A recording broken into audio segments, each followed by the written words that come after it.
Hello everyone, it's Dr. Dave. Hopefully you're all doing well, enjoying your week, staying healthy, focused on those good choices.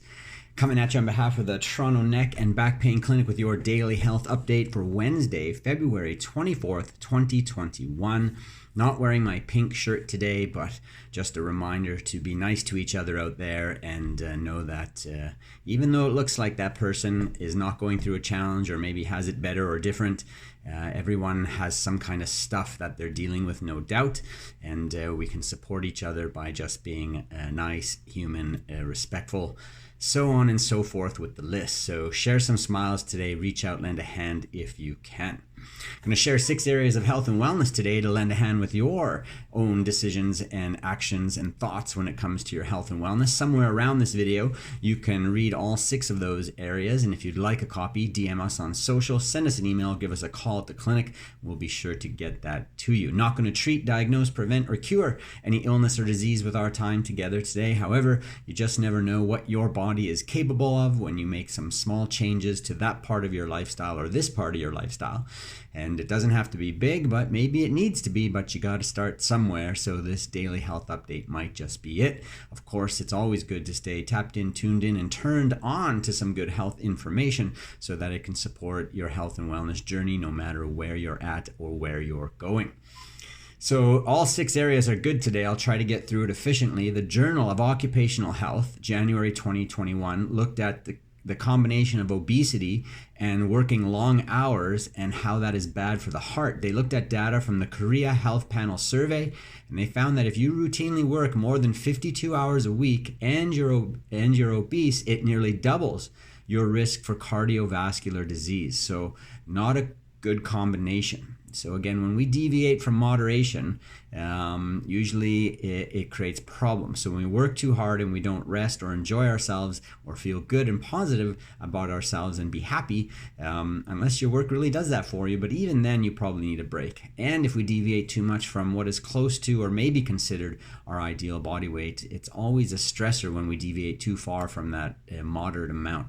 So some good research there to motivate us to make changes and work towards that happy moderation, perhaps. The Sleep Medicine Reviews Journal, January 2021, looked at diet and sleep quality, and they looked at 29 studies, and they reviewed those findings, and they found that a high intake of sugar-added and processed foods is linked to an increased likelihood of poor sleep.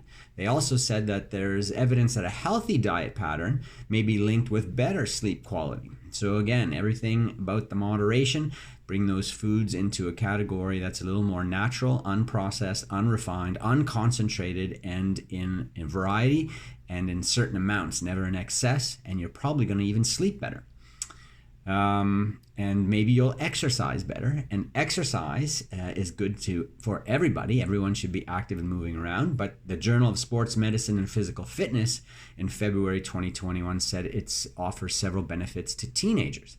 They looked at 602 adolescents and they filled in some surveys. And those who regularly exercised not only had perhaps better physical function, but they also had greater self-confidence and higher self-esteem than their more sedentary peers. So fitness is good for your heart, good for your lungs. Sometimes it will affect the way your body works and moves and looks, but can actually have an effect on your cognitive function, your mood.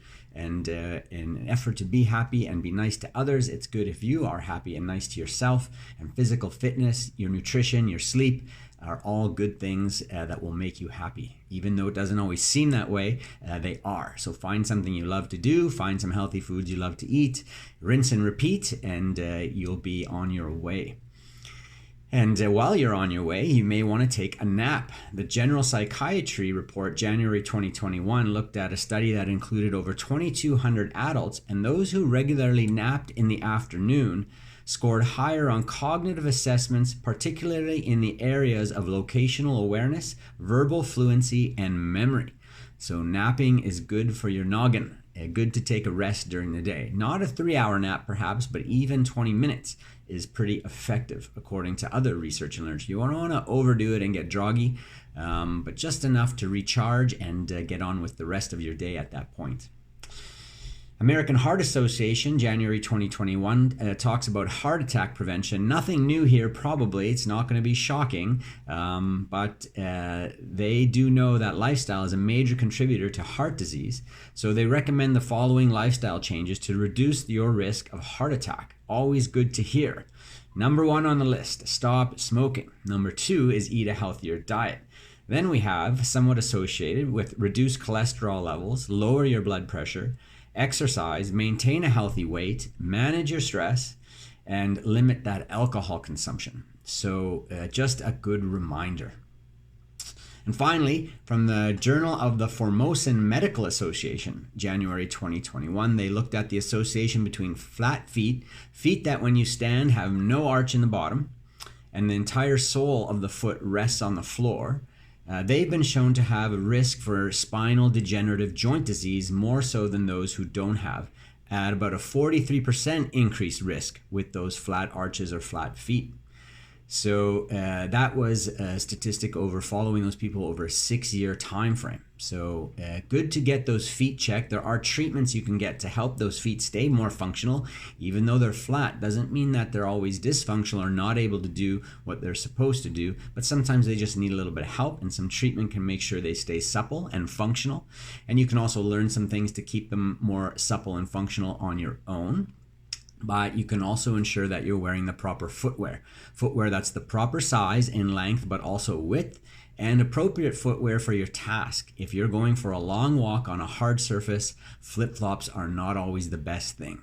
Minimalist shoes pose some challenges. The research shows that people are using them perhaps incorrectly, and the injury rate is increasing. There is a time and place for minimalist kinds of shoes, but preferably they be used on a soft surface, not our modern hard surfaces like concrete, pavement, wood, and so forth.